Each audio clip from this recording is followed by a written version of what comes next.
talk about new production bikes, you'd have to say the sort of pro riders are not always the best guy to talk to about it, because what they know is anything but production. Their race bikes are modified and customised. But here with the 2015 Australian Premier class, 450 class motocross champ Kirk Gibbs, and Gibbsy is interesting. We were talking a little bit before. You do have a practice bike, which is for all intents and purposes, I think you've got a map and exhaust pipe on it. But your practice bike is close to production. So just want to get a bit of a feel for today here at the 2023 launch of all new generation of bikes.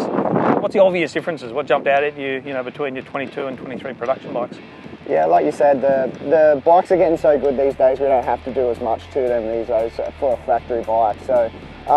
For me, there's just little things that we're already been doing to it between bikes, such as a raised seat, which already looks like it's a little bit higher. The foot pegs are a little bit wider and a little bit longer, so we've got a little bit bigger ones and different models on our 22 bike. And then the engine is awesome. I love the engine. The KTM's been a favourite engine of mine for a long time, been over different manufacturers, and I always loved it and loved the torque.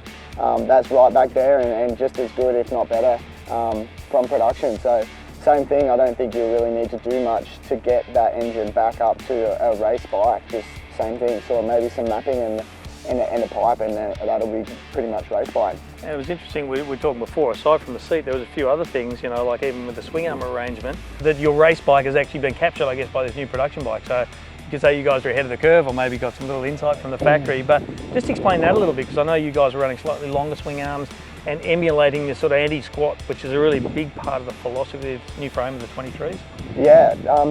Yeah, what can we say? Awesome. These guys are just, every 3 to 4 years they're coming out with something bigger and better. And after riding this bike, it just, everything that they've explained to us that they've done is just absolutely true. It feels like it sticks to the ground, like unbelievable. And like you said, there's something that we tried to emulate on the 22 bike is making the swing arm a little bit longer to try and eliminate a little bit of swing in the rear end, and that's what they've done with lowering that front sprocket a little bit to try and get it to pull to the ground. Yeah, so the initial bite is rather than pulling the rear wheel up into the wheel arch and squatting it, it's biting instead, yeah? Yeah, definitely. So, yeah. And it definitely feels like that. And then the front end, it steers unbelievable. Like some of the ruts here today at Conondale, was steering into there made it a breeze. So it was pretty cool. The last 4 years, right? I think KTM last year, it was the same generation, 2019, 20, 21, 22. So they've said it was the fourth generational evolution of a bike. So, as a pro guy, I can imagine on the one hand, you're like, hey, we want to work with a platform we know, we want to develop it, we know how to develop it, we know how to make this standard bike go well, because you've had all 3-4 years development. So I could imagine sometimes it's a little bit, there's pros and cons associated with an all new generation bike, and then suddenly having to go, shit, we've got to adapt our factory suspension to it, and your riding style, etc. Sounds like to me they've already sort of got a few of the things you've already developed on your race bike.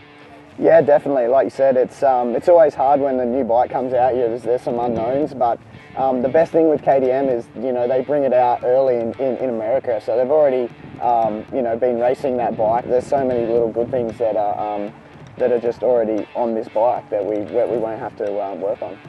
You've been racing 450 for a lot of years now. I noticed you go out in a bunch of other capacities, 2-stroke and 4 today. We're standing next to the 450, and I noticed you got pretty close to it a little earlier, mate. You're like, is it because you know what you love, or just because the power's instantaneous? What is it about 450 that just has you grab, not just that you're used to it, but you just like everything it does right? Yeah, for sure. I think that my style suits the 450 now. I've been on the 450 for so long, and yeah. Lower in the power generally, you're more torquey, smoother rider? Yeah, for people who know me, that's definitely me. I don't rev the bike, so I like to use the power. I don't really use the clutch or anything as much as others. So yeah, I just love the broad power and the way it handles. Yeah, the 450 for me is just an easier bike for me to ride. I think that it would take me a long time to go back to something else and ride maybe a smaller bike, and maybe a 250, I probably wouldn't even know how to rev the thing. So yeah, no, 450 is me, and I'll always gravitate that until I probably get old and fat and retire. What are you talking about, mate? You are old. Yeah. Hey, but I got to ask you, the new model, 300SX, had like a new big 2-stroke in the range. How was that out there today?